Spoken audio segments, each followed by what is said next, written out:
Demokrasi yang diawali dari pemilu haruslah menghasilkan pemimpin yang berintegritas, dan pemilu yang berintegritas haruslah dihasilkan dari penyelenggaraan pemilu yang berintegritas pula. Assalamualaikum warahmatullahi wabarakatuh. Shalom, Om Swastiastu, Namo Buddhaya.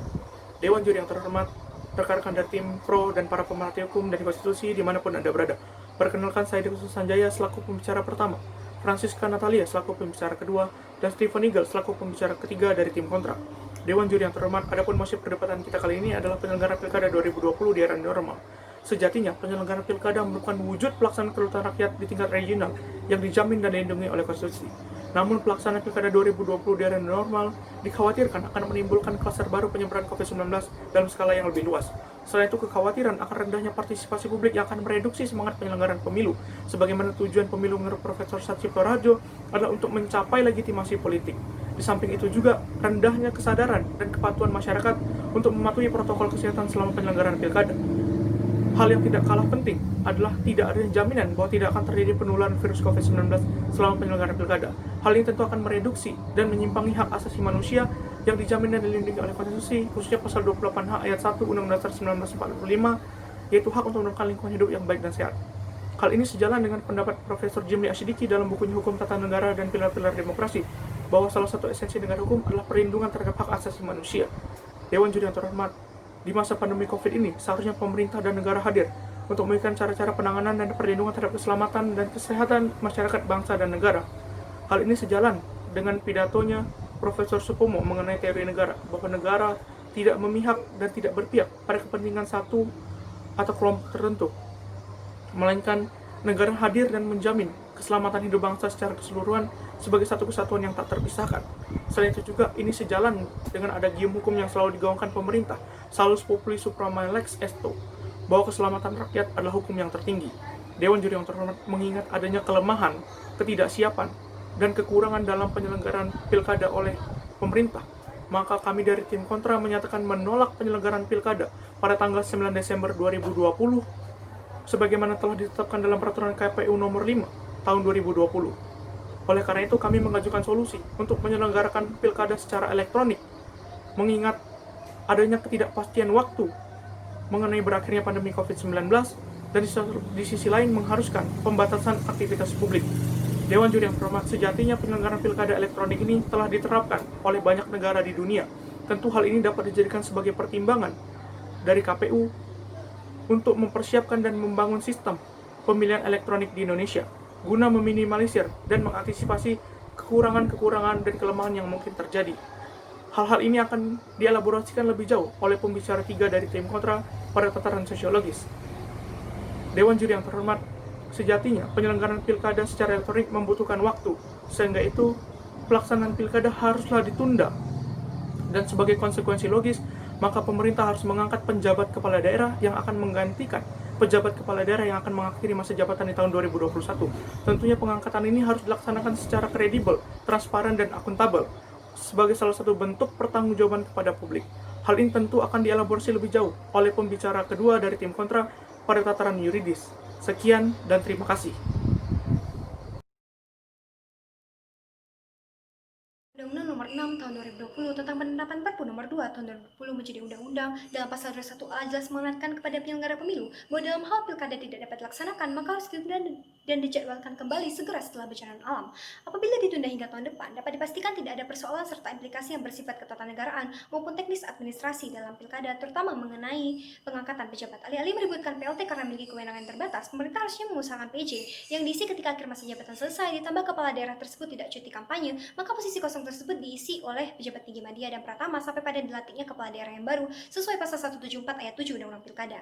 Dari pemerintah mengangkat PJ karena adanya mekanisme pemberhentian kepala daerah dan wakil kepala daerah definitif, sementara PJS bersifat sementara dan secara yuridis formal tidak terjadi pemberhentian kepala daerah dan wakil kepala daerah dari jabatan definitifnya. Pasal 174 dan pasal 1 angka 6 Permendagri nomor 1 tahun 2018 juga menyatakan PJ harus dilantik dan diambil sumpah jabatannya, sedangkan dalam penugasan PJS hanya melalui SK Mendagri. Atas dasar ini, kewenangan PJ tidak bersifat terbatas seperti halnya PLT dan PJS. Pakar otonomi daerah dan mantan PJ Gubernur Riau 2013 Joharman Syah Johan juga mengatakan bahwa pengisian jabatan oleh PJ dinilai lebih efektif karena bisa menjadi ketua Satgas Penanganan COVID-19. Pasal 132A PP nomor 49 tahun 2008 serta SM Mendagri nomor 273/487/SJ pada pasal 8 juga menyatakan PJ dapat melakukan kebijakan strategis seperti keluar dari definitif dengan persetujuan tertulis dari Mendagri. Namun frase pasal 27 ayat 1 Undang-Undang 1945 menjadi bertentangan ketika Mendagri pada tahun 2018 mengusulkan PJ yang harusnya berasal dari ASN namun diberikan pada TNI dan Polri. Padahal pasal 20 ayat 3 Undang-Undang Nomor 5 tahun 2017 tentang ASN menyatakan bahwa TNI dan Polri dapat mengisi jabatan ASN tertentu yang dilaksanakan pada instansi pusat berdasarkan pasal 1 angka 16 dan kemudian dipertegas dengan PP nomor 21 tahun 2002 bahwa jabatan struktural dapat diisi apabila sesuai dengan tugas dan fungsi TNI dan Polri. Ada yang khawatiran terhadap kembalian dui fungsi ABRI pun dapat ditepis dengan pasal 39 ayat 2 Undang-Undang 34 tahun 2004 tentang TNI, pasal 28 ayat 1 Undang-Undang 2 tahun 2002 tentang Polri, dan pasal 109 ayat 2 Undang-Undang ASN yang menyatakan pimpinan tinggi dapat diisi oleh prajurit TNI dan anggota Polri setelah mengundurkan diri dari dinas aktif apabila dibutuhkan dan sesuai dengan kompetensi yang ditetapkan melalui proses secara terbuka dan kompetitif dengan persyaratan sesuai pasal 108 PP nomor 17 tahun 2020. Selain itu, pengangkatan PJ juga bersifat demokratis dan transparan karena berdasarkan pasal 154 ayat 3 PP nomor 11 tahun 2017 mengatakan adanya kewajiban seleksi terbuka bagi TNI dan Polri ataupun warga sipil untuk menduduki JPT pertama dan JPT Madya kecuali penunjukan secara langsung oleh Presiden. Pasal 120 ayat 1 Undang-Undang ASN mewajibkan Komisi ASN sebagai salah satu delegasi kewenangan oleh Presiden dalam manajemen ASN untuk membentuk panitia seleksi sesuai dengan Peraturan Menteri PNRB nomor 13 tahun 2014.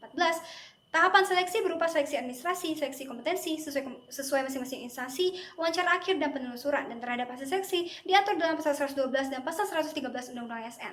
Sejatinya tidak ada persoalan hukum mengenai penempatan TNI dan Polri sebagai PJ. PJ terpilih kemudian menjabat, sedangkan KPU menyiapkan sistem e-voting. Mode e-voting yang kami tawarkan adalah di mana pemilih dapat memilih dari rumah dengan menggunakan aplikasi perangkat lunak yang mudah dijangkau dan ringan. Sistem e-voting secara prinsip sudah konstitusional berdasarkan putusan MK nomor 147 PUU nomor 7/2009 yang menyatakan metode pencoblosan pada pasal 88 Undang-Undang nomor 3 2004 telah membatasi hak-hak untuk melakukan metode yang lebih baik yaitu e-voting sesuai dengan kemajuan ilmu dan teknologi yang termaktub pada pasal 28C Undang-Undang 1945.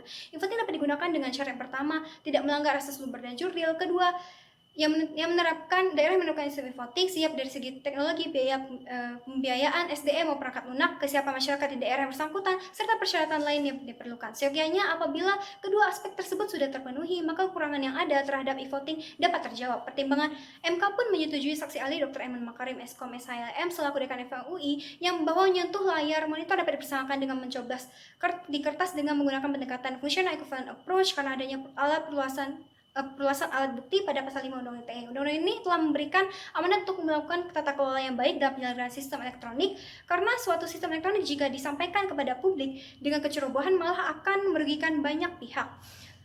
Selain dapat menghemat biaya waktu dan tenaga, voting juga dapat menjawab human error yang sering terjadi dalam metode sebelumnya yang berakibat fatal seperti kesalahan perhitungan ataupun kesalahan memasukkan data formulir C1 yang berisi perolehan suara ke situ. Mekanisme voting juga lebih menjamin penyelenggaraan pilkada secara lebih adil dan jujur. Karena sebelum memilih harus dimintakan terlebih dahulu nomor induk kependudukan pemilih sehingga tidak mungkin seorang yang telah memilih dapat menggunakan kembali hak pilihnya akibat perangkat lunak menolak memproses penggunaan hak pilih ganda tersebut. Metode voting juga telah dimasukkan dalam pasal 85 ayat 1 Undang-Undang Pilkada dan akan diatur lebih lanjut dalam PKPU. Maka dari itu, sebaiknya di masa pandemi ini menjadi momentum yang tepat bagi KPU untuk mengadakan dan mempersiapkan metode voting. KPU juga dapat mengadakan pilot project secara bertahap mulai dari sebagian besar pilkades sekaligus sebagai ajang sosialisasi sistem e-voting. Hal ini penting karena bisa menjadi bahan evaluasi bagi KPU untuk merancang sistem menjadi semakin baik sehingga ketika diadakan pilkada dapat dipastikan berjalan dengan lancar dan meminimalisir kekhawatiran yang selama ini ada. Assalamualaikum, Shalom, Om Swastiastu, Namo Buddhaya. Perkenalkan, nama saya Stephen Eagle dari pembicara ketiga dari tim kontrak yang akan melanjutkan bangunan argumentasi dalam tataran sosiologis yang telah dipaparkan dengan sangat baik oleh pembicara pertama dan pembicara kedua. Bahwa selain mengkaji pertimbangan yuridis berdasarkan hukum dan konstitusi, perlu juga dilihat bagaimanakah perangkat hukum dalam kehidupan bermasyarakat secara langsung. Bahwa dari tinjauan inilah yang menjadi dasar pijakan kami untuk menolak perdebatan kali ini, yaitu penyelenggaraan pilkada di tengah pandemi menggunakan metode konvensional pada bulan Desember yang akan datang. bahwa berdasarkan data dari Lembaga Survei Indonesia, sebanyak 20 hingga 46% orang responden menolak untuk datang ke TPS untuk menyalurkan hak pilihnya pada pilkada yang datang karena takut tertular COVID-19. Berdasarkan data inilah, di manakah letak aspek demokrasi yang digaungkan oleh pemerintah dalam pelaksanaan pilkada ini ketika partisipasi publik sangat rendah. Bahwa partisipasi publik ini didefinisikan menurut Rahman Subekti sebagai suatu keikutsertaan warga negara untuk menentukan keputusan menyangkut hidupnya. Apabila kita berkaca dari negara lain, berdasarkan data dari The International Institute for Democracy and Electoral Assistance, bahwa sebanyak 4 dari 6 negara yang mengalami penurunan partisipasi publik secara drastis ketika menyelenggarakan pemilihan di tengah pandemi. Yang pertama adalah pemilihan lokal di Queensland, Australia, bahwa terjadi penurunan partisipasi publik dari angka 83% menjadi 77,5%. Yang kedua adalah pemilihan lokal di Prancis yang mengalami penurunan dari angka 63,6% menjadi 44,7%. Dan terakhir adalah pemilihan legislatif di Iran yang mengalami penurunan partisipasi publik dari 60,09% menjadi 42,32%. Apabila telah dalam pilkada yang akan dilaksanakan di Indonesia, tentu hal ini akan menimbulkan sebuah penurunan partisipasi publik secara drastis dibandingkan dengan pemilihan sebelumnya, yaitu pemilu 2019 yang berada di angka partisipasi publik 73,24%. Oleh karena itu, kami sebagai tim voter menawarkan sebuah solusi kepada penyelenggara pemilu dan pemerintah untuk melaksanakan pilkada e-voting yang telah terbukti konstitusional berdasarkan pemaparan juris dari pembicara kedua kami.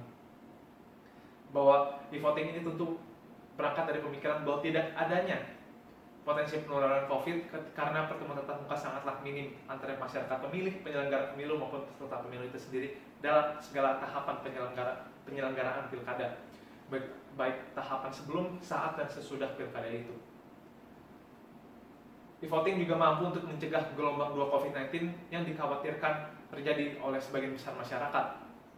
Bahwa berdasarkan data dari independen telah terjadi penelonjakan kasus secara konsisten ketika pandemi sudah melandai di negara-negara seperti Arab Saudi, Iran, Israel, dan Inggris. Jangan sampai ketika pandemi sudah melandai di Indonesia terjadi kembali lonjakan kasus secara konsisten ketika pilkada dilaksanakan secara konvensional. E-voting juga bukan merupakan sesuatu yang baru dalam kehidupan demokrasi di dunia, karena berdasarkan data dari DAC Project yang dikutip oleh Lewer pada tahun 2004, sampai dengan bulan Januari 2010 telah ada kurang lebih 43 negara yang menyelenggarakan e-voting di negaranya. Efektivitas e-voting ini juga telah terbukti berhasil di Estonia berdasarkan hasil penelitian data dari The Yule and Martins, yakni masyarakat Estonia menyambut positif dari pemilihan secara e-voting ini dan serta tidak adanya gugatan sama sekali ke pengadilan ketika berdasarkan hasil dari pemilihan ini. Hal ini menunjukkan bahwa legitimasi hasil dari pemilihan e-voting di Estonia sangat rendah dan e-voting bisa dikatakan berhasil di Estonia.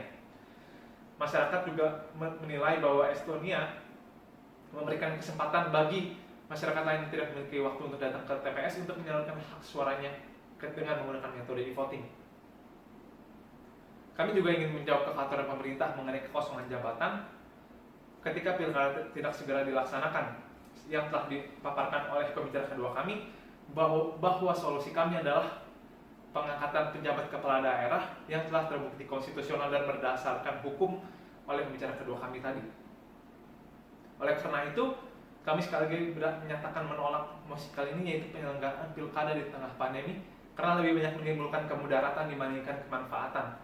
Jangan sampai negara melaksanakan pilkada dengan legitimasi masyarakat yang sangat rendah dengan menggunakan alasan demokrasi dan kedaulatan rakyat untuk menjadi sebuah sarana pembenar atau justifikasi untuk melaksanakan kehendak negara pada rakyatnya, sebagaimana dikemukakan oleh Arief Budiman dalam bukunya Teori Negara Kekuasaan dan Ideologi.